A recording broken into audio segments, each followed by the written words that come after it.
Johnny Carson, el rey indiscutible del late night, guardaba un profundo resentimiento hacia la leyenda de la comedia Bob Hope que burbujeaba bajo la superficie de su relación aparentemente cordial en el aire durante décadas. Imagina esto. El plató inmaculado del Tonight Show, el impecable escritorio de Johnny reluciendo bajo las luces del estudio, una sonrisa forzada dibujada en su rostro mientras Hope presenta otro monólogo reciclado más de las cartulinas sostenidas justo fuera de plano. ¿Cómo pudo un hombre que recibió a miles de invitados con genuina calidez desarrollar tal animosidad hacia uno de los artistas más queridos de América? ¿Qué línea invisible se cruzó entre estos titanes de la televisión que convirtió la cortesía profesional en desprecio privado?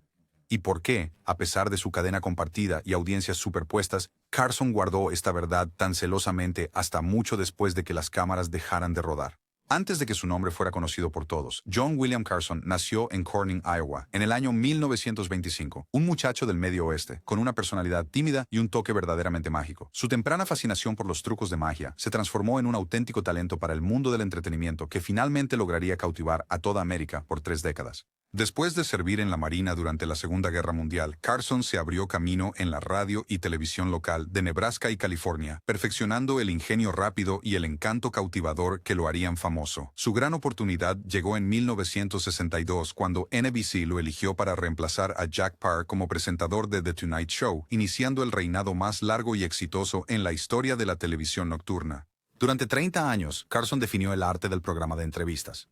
Sus monólogos de apertura se convirtieron en un ritual nocturno para millones. Su sentido del humor impecable, su estilo de entrevista la mezcla perfecta de curiosidad y contención. The Tonight Show con Johnny Carson obtuvo 42 nominaciones al Emmy y 6 victorias, con el propio Carson incluido en el Salón de la Fama de la Academia de Televisión en 1987. Su influencia se extendió más allá de los índices. Lanzó carreras con un simple gesto o invitación al sofá, convirtiendo a cómicos desconocidos en estrellas de la noche a la mañana. Su humor personal, sofisticado y accesible, transformó la televisión nocturna de novedad en institución americana. La trayectoria de Bob Hope había empezado antes y alcanzó mayores alturas de celebridad. Nacido en Inglaterra en 1903 y criado en Cleveland, Hope había conquistado el vaudeville, Broadway, la radio, el cine y la televisión mucho antes de que Carson tomara las riendas de The Tonight Show. Para la década de 1960, Hope era un ícono estadounidense, querido por sus giras de la uso, entreteniendo a las tropas, su exitosa carrera cinematográfica, incluyendo las películas Road to con Bing Crosby y sus especiales anuales de Navidad en NBC, la misma cadena que transmitía el programa nocturno de Carson. Con 58 especiales de televisión entre 1954 y 1994, Hope ostentó el récord Guinness al artista más galardonado en la historia de la radiodifusión. El estilo cómico de Hope estaba firmemente arraigado en la tradición del vaudeville, chistes rápidos y directos, bromas de actualidad sobre eventos y política, y una personalidad cuidadosamente elaborada que se mantuvo constante a lo largo de décadas. Su personaje distintivo, el cobarde, mujeriego y astuto, con una sincronización perfecta, le había servido muy bien desde la Segunda Guerra Mundial hasta Vietnam. Para cuando Carson asumió The Tonight Show, Hope ya había recibido 5 Oscars especiales. Tenía un teatro con su nombre en la Academia de Cine y era una potencia de audiencia perenne para la NBC con sus especiales de comedia. Los ejecutivos de la cadena veían a Hope como realeza televisiva, un tesoro nacional cuyas transmisiones anuales de Navidad y otros especiales no eran solo programas, sino eventos que definían la identidad de NBC. Cuando Carson llegó a la cadena, Hope ya se había consolidado como el activo más valioso de la NBC, con acceso directo a los altos mandos de la cadena y un control creativo sin precedentes sobre todas sus apariciones. Esta dinámica de poder resultaría crucial en los años venideros, ya que la estrella en ascenso y la leyenda establecida se encontraron repetidamente cruzando caminos en los pasillos de influencia de la NBC. En la superficie, estas 2 estrellas de NBC compartían mucho en común, ambos comediantes magistrales con un timing impecable, inmensamente populares en el centro de Estados Unidos, ricos y poderosos dentro de la industria del entretenimiento. Pero bajo esta aparente armonía, los primeros signos de discordia ya se gestaban, invisibles para el público, pero cada vez más evidentes para sus círculos íntimos. La chispa inicial ocurrió en 1963, apenas un año de Carson al frente del Tonight Show. El escenario, los estudios Burbank de la NBC, donde Hope había llegado para lo que debía ser una aparición de invitado habitual. Carson, aún estableciendo su autoridad en el antiguo dominio de Jack Paar, había preparado preguntas y esbozado posibles sketches de comedia con su equipo de guionistas. Pero cuando Hope llegó, Llegó al estudio, trajo algo inesperado, su propio equipo de guionistas y un segmento prescrito que esencialmente secuestró el formato del programa de Carson. Durante 20 minutos, Hope dominó el programa con material preparado, tratando el show de Carson como si fuera simplemente otra plataforma para su propio estilo de comedia.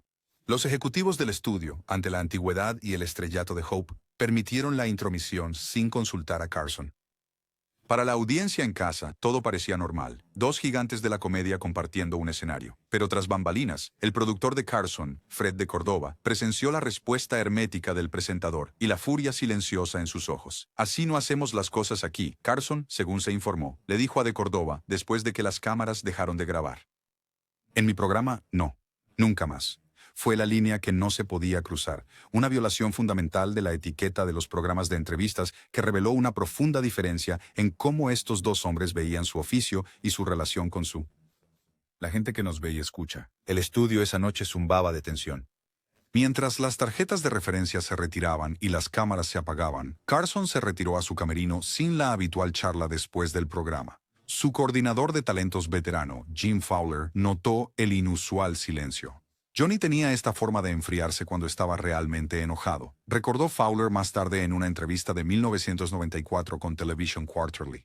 No explosivo, no demostrativo, solo una quietud que era de algún modo más preocupante que cualquier arrebato. Esa noche, después de que Hope se fue, él estaba completamente inmóvil. El incidente subrayó un choque fundamental de filosofías de actuación. Hope abordó la televisión como había abordado el vodevil y la radio, como una plataforma para entregar material pulido y prescrito a una audiencia. Carson, por el contrario, consideraba el Tonight Show como un medio más íntimo, un espacio donde la interacción auténtica y la espontaneidad eran primordiales. En la toma de control preparada por Hope, Carson vislumbró no solo un acto de falta de respeto, sino un desafío existencial a todo su enfoque del entretenimiento televisivo. Para 1967, Carson ya había reclamado el Tonight Show como suyo, estableciendo límites claros con los invitados y creando rituales que definirían el late night para una generación. En febrero de ese año, Hope fue programado para otra aparición tras su gira de la USA por Vietnam. La tensión se cristalizó durante los preparativos del programa cuando el equipo de Hope presentó una lista de exigencias, ángulos de cámara específicos, preguntas preaprobadas y, lo más indignante para Carson, la garantía de que el segmento de Hope duraría 30 minutos completos, sin importar el desarrollo del programa. Carson, conocido por su meticulosidad televisiva, vio esto como otro malentendido fundamental del formato de programa de entrevistas. Es conversación, no un monólogo, les dijo a su equipo, visiblemente irritado. Al aire, los televidentes habrían notado la postura ligeramente más rígida de Carson, las pocas risas genuinas, la ausencia de la invitación acostumbrada para sentarse en el codiciado sitio junto a su escritorio. Los conocedores de la industria reconocieron el sutil desire, pero para el televidente común se percibió como un episodio ligeramente fuera de ritmo. La dinámica entre bambalinas esa noche reveló tensiones más profundas. El veterano publicista de Hope, Frank Lieberman, había tomado el control de la Sala Verde, transformándola en una oficina temporal donde los escritores de Hope actualizaban chistes frenéticamente, basados en los titulares del día. El propio equipo de Carson se encontró marginado. Su cuidadosa preparación para la entrevista quedó irrelevante ante la máquina de espectáculo autosuficiente de Hope.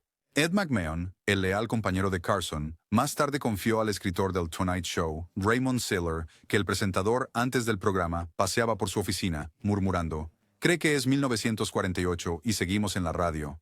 La dinámica empeoró en 1973.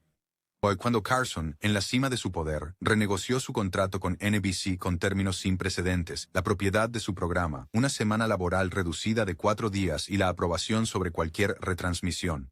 Hope, cuyos propios especiales tenían altos índices de audiencia pero eran producciones costosas para NBC, según se informa, se quejó a los ejecutivos de la cadena sobre la desmedida influencia y compensación de Carson. Durante una reunión de afiliados de la cadena en Nueva York, Hope hizo una broma mordaz sobre ciertas estrellas que trabajan menos y ganan más que Dios mismo, una referencia apenas velada que rápidamente llegó a oídos de Carson. El salón de baile del Waldorf Astoria, donde tuvo lugar la reunión de afiliados, había sido decorado con los colores del pavo real de la NBC, ejecutivos de la cadena y dueños de estaciones mezclándose entre cócteles y canapés. Hope, programado para dar un breve discurso cómico, recorrió la sala de antemano con un encanto practicado. Testigos recordaron cómo lanzó la puya, no en sus comentarios preparados, sino que la soltó de forma casual durante un momento que parecía improvisado en el podio, dándole un aire de espontaneidad y asegurando el máximo impacto en courage. Sheer talent. Impacto. Carson, aunque ausente del evento, recibió múltiples llamadas sobre el comentario antes de que Hope se bajara del escenario. Su superposición profesional creó otro punto de fricción en 1976, cuando ambos hombres fueron considerados para presentar los premios de la Academia de ese año. Carson, quien había presentado con éxito en 1974, era la elección preferida de la Academia, pero los ejecutivos de NBC presionaron por Hope, quien había presentado la ceremonia en 18 ocasiones previas. Las intrigas y maniobras entre bastidores se transformaron en una verdadera lucha de poder que Carson, en última instancia, ganó, presentando con gran éxito de crítica, mientras que Hope fue relegado a presentar un segmento de homenaje especial. En el baile del gobernador después, las fotografías capturaron a los dos hombres en la misma sala, pero nunca en conversación, sus órbitas cuidadosamente gestionadas por publicistas y asistentes. El pabellón Dorothy Chandler resplandeció esa noche con la realeza de Hollywood. En un rincón, Carson presidía, su triunfo como anfitrión del Oscar añadiendo otra joya a su corona. En la sala, Hope se movía con su esposa, Dolores, su sonrisa fija sin mostrar rastro de la decepción profesional que había sufrido. El presidente de la cadena, Herbert Schlosser, intentó brevemente organizar una sesión de fotos entre las dos estrellas de la NBC, pero el veterano agente de Hope, Howard Minsky, intervino con suavidad. «Mal momento», le murmuró a Schlosser. «Quizás el año que viene». Ambos hombres comprendieron que no habría un próximo año para una fotografía así. El desire más público ocurrió durante la preparación para el especial del 10º aniversario de Carson en 1972. La emisión conmemorativa incluyó homenajes de docenas de luminarias del entretenimiento, pero notablemente ausente fue Bob Hope, a pesar de ser la estrella más grande de NBC. Cuando la prensa preguntó, el equipo de Carson citó conflictos de programación, pero los expertos de la industria sabían la verdad. Hope, de hecho, había estado disponible, pero no recibió una invitación. Cuando los periodistas le preguntaron a Hope por esa omisión en un torneo benéfico de golf en Palm Springs, él ofreció una respuesta cargada de doble sentido. «Johnny está muy bien sin mi ayuda». Algunos de nosotros somos demasiado anticuados para la televisión de hoy, supongo. El Indian Wells Country Club ese día ofreció el telón de fondo perfecto para la calculada respuesta de Hope, rodeado de ricos admiradores en el soleado hoyo 17, un escenario que enfatizaba su estatus de estadista veterano y sus credenciales de clase ociosa. La prensa reunida, que inicialmente estaba allí para cubrir el torneo, aprovechó el comentario de Carson, transformando un evento benéfico rutinario en una oportunidad para que Hope sutilmente presentara la división generacional y estilística entre él y el presentador nocturno. Pero aquí es donde se complica. A pesar de su animosidad privada, las necesidades del negocio seguían uniéndolos.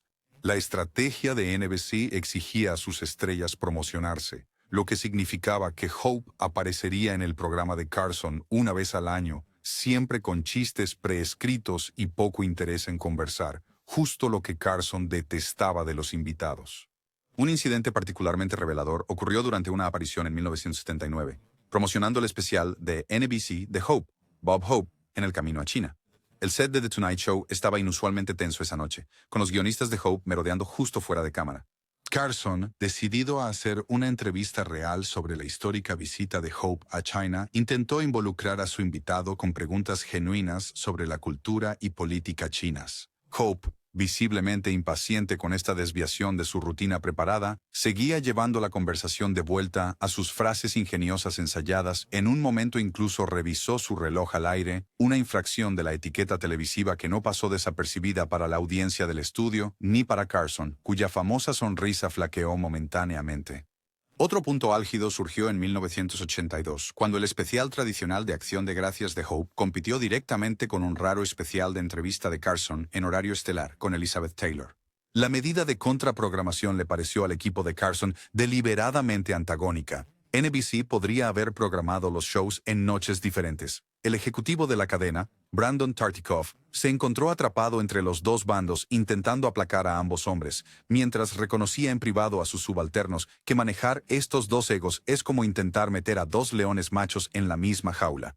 La batalla por los índices de audiencia terminó a favor de Carson, un cambio de guardia simbólico que los expertos de la cadena reconocieron como un momento crucial en la jerarquía de estrellas de NBC. Y fue entonces cuando todo cambió. A principios de los años 80, el panorama televisivo estaba evolucionando. La influencia de Carson había trascendido las meras audiencias, se había convertido en un referente cultural, el estándar con el que se medía a todos los demás presentadores de programas de entrevistas. Hope, mientras tanto, veía su estilo de comedia, antes innovador, cada vez más obsoleto y anacrónico, sus chistes de actualidad demasiado amplios para los gustos cambiantes de la audiencia. Su gusto, su estilo de actuación, demasiado rígido para la era más conversacional que Carson había impulsado. La ruptura final ocurrió en 1986, durante la celebración del 60 aniversario de NBC, un fastuoso evento televisado que reunió a las estrellas más grandes de la cadena, pasadas y presentes. El escenario era el Rockefeller Center de Nueva York, transformado por una noche en un brillante homenaje a la historia de la televisión.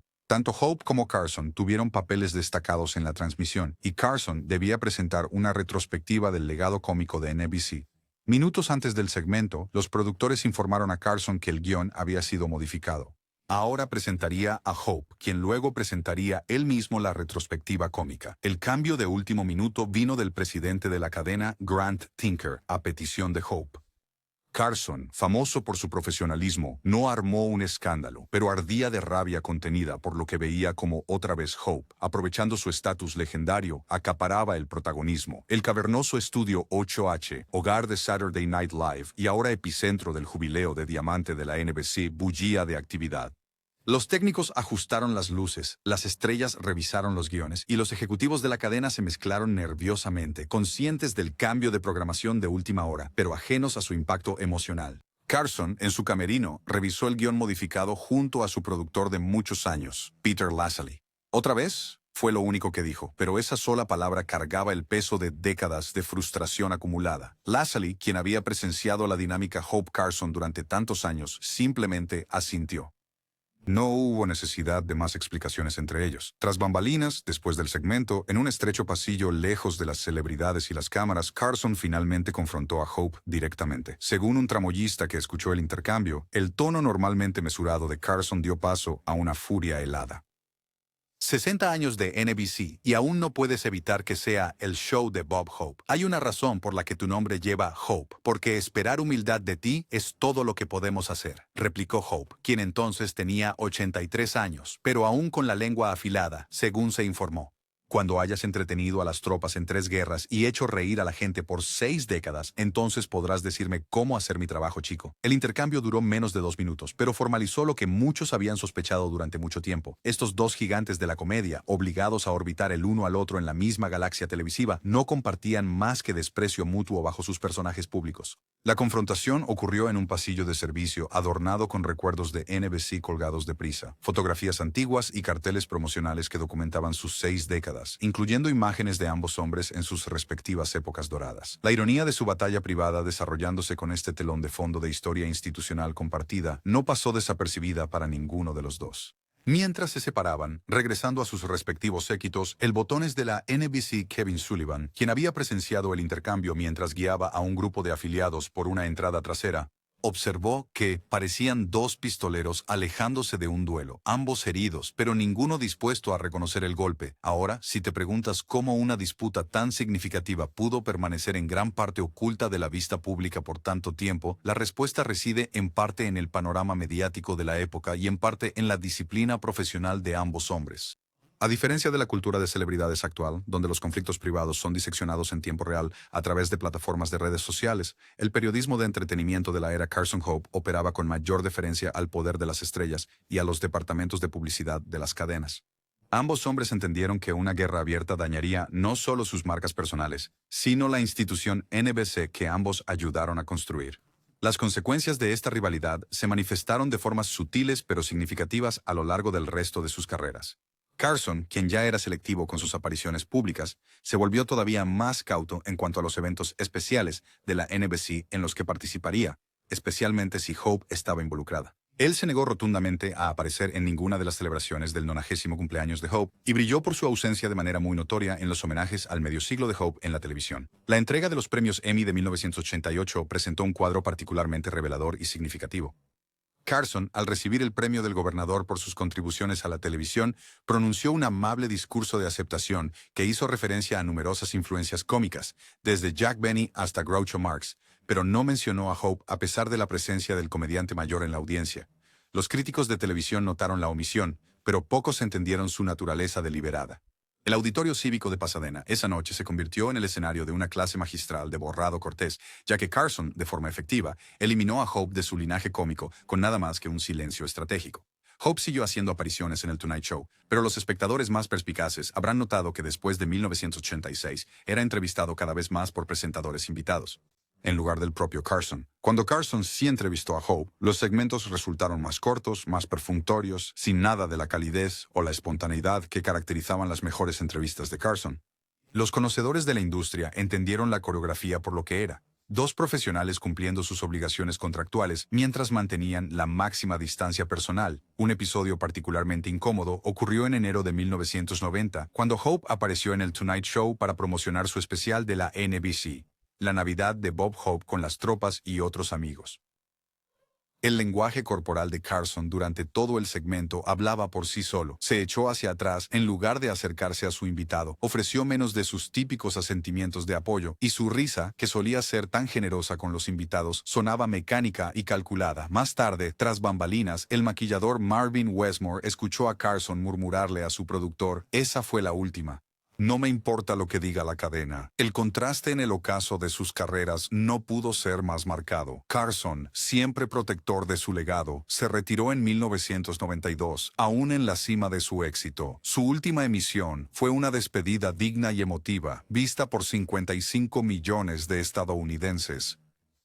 Luego, desapareció casi por completo de la vista pública, sin conceder entrevistas y haciendo solo 2 breves apariciones televisivas en los últimos 15 años de su vida. «He hecho el trabajo», le dijo a su amigo cercano Don Rickles. «No tengo nada más que demostrar». La meticulosa atención de Carson a su legado se extendió a sus selecciones de archivo. Su productora personal, Carson Productions, mantuvo un estricto control sobre las retransmisiones y los paquetes de clips del Tonight Show. Historiadores de la televisión y productores de documentales notaron un patrón curioso. Las numerosas apariciones de Hope rara vez se incluían en retrospectivas o compilaciones de lo mejor de Carson. Cuando Entertainment Weekly se acercó a Carson en 1999 sobre un posible reportaje fotográfico de leyendas de la televisión que lo presentara junto a otros íconos de NBC, incluyendo a Hope, el representante de Carson declinó cortésmente, citando el deseo del expresentador de permanecer fuera del ojo público en lugar de la compañía específica propuesta. Hope, por el contrario, parecía incapaz de alejarse del centro de atención.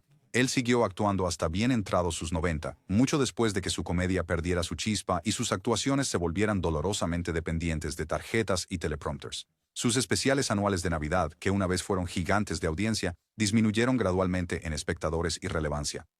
A mediados de los años 90, los críticos cuestionaban abiertamente por qué la NBC seguía emitiendo lo que muchos consideraban exhibiciones vergonzosas de un talento que alguna vez fue grande y ahora estaba en declive. El especial de Navidad de Hope de 1996 fue objeto de críticas particulares. Filmado en la base naval de San Diego, Hope, a sus 93 años, requirió asistencia visible para moverse en el escenario y perdía constantemente su lugar en el guión. El crítico de televisión del New York Times, Walter Goodman, escribió lo que muchos espectadores pensaban. Uno desearía que NBC tuviera el coraje de sugerir a su mayor estrella que algunos legados se preservan mejor sabiendo cuándo retirarse del escenario. Los ejecutivos de la cadena, atrapados entre el respeto por las contribuciones históricas de Hope y la realidad de sus capacidades disminuidas, se encontraron en una posición imposible que Carson había hábilmente evitado con su jubilación decisiva. Cuando Carson murió en 2005, los homenajes llegaron de todo el mundo del entretenimiento. Hope, que entonces tenía 101 años y con su salud deteriorándose, emitió un breve comunicado a través de su publicista elogiando las contribuciones de Carson al entretenimiento estadounidense. El tibio reconocimiento decía mucho de la animosidad sin resolver entre ellos. Cuando Hope murió más tarde ese mismo año, a su funeral asistieron numerosas leyendas de Hollywood y figuras políticas, pero no hubo representantes de la familia de Carson o de su círculo íntimo. La sindicación de los episodios del Tonight Show de Carson creó otro capítulo fascinante en su relación póstuma. Carson Productions, propietaria de la mayoría de sus programas, inicialmente excluyó la mayoría de las apariciones de Hope de los paquetes vendidos a las cadenas de cable, una decisión editorial que efectivamente disminuyó la presencia de Hope en la historia documentada del programa. Solo en los últimos años, algunas de estas apariciones han sido incluidas en los archivos digitales y en retrospectivas. El cineasta documental Peter Jones, quien produjo el documental de PBS del año 2012, Johnny Carson, Rey de la Noche, experimentó esta selectividad de archivo en carne propia. Cuando solicitamos metraje de las apariciones de Hope en el Tonight Show para nuestro documental, encontramos sorprendentes lagunas en lo que se nos facilitó, señaló Jones en una entrevista de 2013 con la Fundación de la Academia de Televisión. Era como si Carson hubiera curado su propio legado para minimizar ciertas relaciones, siendo la de Hope la más destacada. En muchos sentidos, su rivalidad encarnó una transición fundamental en la comedia y la cultura de celebridades estadounidense. Hope representaba una tradición más antigua, el showman de vaudeville que entregaba chistes con precisión mecánica, que veía la televisión como simplemente otro escenario para su persona establecida. Carson fue el pionero de algo más íntimo y auténtico, la comedia como conversación, la celebridad como revelación, el programa de entrevistas como una comunión nocturna entre el presentador y la audiencia. La brecha estilística entre ambos se extendía a su relación con los guionistas. Hope, que dependía notoriamente de su equipo de guionistas, rara vez iba más allá del material escrito y las apariciones públicas. El exescritor de Hope, Mel Shevelson, reveló en sus memorias que Hope una vez entró en pánico cuando no pudo encontrar sus tarjetas de referencia antes de un espectáculo de la USO, diciendo, «Sin esos chistes, solo soy un viejo con mala vista». Carson, aunque igualmente dependiente de los escritores para sus monólogos, se enorgullecía de su habilidad para conducir entrevistas sin guión y para encontrar el humor en el momento en lugar de en la página preparada. Ahora, si se preguntan por qué este particular choque de titanes permaneció tan oculto de la vista pública durante décadas, la respuesta reside en el panorama mediático tan diferente de su época. Sin redes sociales para amplificar conflictos, sin sitios web de chismes para diseccionar cada expresión facial y percibir el más mínimo desaire, las celebridades de la era Carson Hope mantuvieron un estricto control sobre sus imágenes públicas. Los departamentos de publicidad de la cadena se esmeraron en proteger sus valiosas propiedades, garantizando que cualquier señal de desacuerdo se mantuviera a puerta cerrada. Los pocos periodistas que detectaron la tensión vieron sus preguntas bloqueadas por representantes de ambos bandos. Cuando el crítico de televisión del Washington Post, Tom Shales, intentó abordar la supuesta disputa en un perfil de Carson de 1987, el publicista de toda la vida del presentador, Jim Mahoney, cortó esa línea de preguntas con una eficiencia practicada. Johnny respeta las contribuciones de Bob al entretenimiento. Siguiente pregunta. El equipo de Hope empleó tácticas de desvío similares, asegurando que las narrativas públicas de ambos hombres permanecieran inmaculadas por el reconocimiento de su antipatía privada. El antagonismo entre Carson y Hope revela algo fundamental sobre la naturaleza del legado y el respeto en el entretenimiento. Dos hombres, ambos maestros de su oficio, pero de distintas generaciones y con enfoques muy diferentes a la televisión, no pudieron conciliar sus diferencias a pesar, o quizás debido a sus caminos paralelos a la cima de la fama estadounidense. El resentimiento de Carson no provenía de celos pequeños, sino de una creencia auténtica en la integridad de su formato. Un formato que valoraba la espontaneidad y la conexión por encima de las rutinas ensayadas. La incapacidad de Hope para adaptarse a este nuevo paradigma, su insistencia en tratar The Tonight Show como un simple escenario más para sus monólogos, representaba todo aquello que Carson se había esforzado por superar en la televisión nocturna. Su conflicto no era solo personal, era filosófico, un choque entre dos visiones de lo que el entretenimiento debía ser. El historiador de televisión David Mark, autor de Visiones cómicas, la comedia televisiva en la cultura americana, contextualizó su rivalidad como emblemática de un cambio mayor en el entretenimiento americano. Hope representaba al comediante como intérprete, contando chistes a una audiencia, mientras que Carson encarnaba al comediante como anfitrión, creando un espacio para que el humor surgiera orgánicamente. La transición de un modelo a otro no fue solo una evolución estilística, sino una reimaginación fundamental de la relación entre el artista y el público. Aquellos que trabajaron con ambos hombres a menudo se hallaron en el fuego cruzado de lealtades en conflicto. La escritora Martha Bolton, quien escribió para Hope en la década de los 80, después de haber trabajado previamente con el equipo de Carson, notó el contraste en sus métodos. Bob veía los chistes como material de construcción, bloques sólidos y confiables que debían ser ensamblados para crear una estructura segura. Johnny los veía más como iniciadores de conversación, como puntos de partida para algo que podría ser potencialmente más interesante. Ninguno de los dos enfoques era intrínsecamente superior, pero resultaban ser fundamentalmente incompatibles. Las dinámicas de poder en NBC complicaron aún más su relación. Hope, con sus décadas de historia en la cadena y relaciones personales con generaciones de ejecutivos, ejercía una autoridad institucional que ni el dominio de audiencia de Carson podía desafiar del todo. Mientras tanto, Carson ejercía el poder más inmediato de la relevancia cultural, su presencia nocturna en los salones estadounidenses, dándole una influencia que los especiales ocasionales de Hope no podían igualar. La cadena, dependiente de ambos hombres para distintos aspectos de su identidad y éxito, no tuvo más remedio que navegar su Guerra Fría con cautela diplomática. Lo que más conmueve de esta disputa oculta es lo innecesaria que parece en retrospectiva. Ambos hombres lograron todo lo que la televisión podía ofrecer. Coyer and oversee some. riqueza, influencia, la adoración de millones, pero ninguno halló lugar para un respeto o admiración genuinos por las contribuciones del otro a su medio común. Quizás eso más que nada habla de la complicada psicología del estrellato, como los mismos rasgos que impulsan a la gente a buscar el protagonismo a veces pueden hacer imposible que lo compartan con gracia. La rivalidad Carson-Hope también ilustra cómo la televisión, a pesar de su intimidad e inmediatez, puede ocultar tanto como revela. Millones de personas observaron a ambos hombres durante décadas, creyendo conocerlos a través de sus personajes en pantalla, sin vislumbrar la compleja, a veces mezquina y siempre humana dinámica que se desarrollaba a espaldas de las cámaras. En ese sentido, su rivalidad nos recuerda que la mayor ilusión de la televisión no es solo el contenido que ofrece, sino la auténtica conexión que parece forjar entre el espectador y el artista.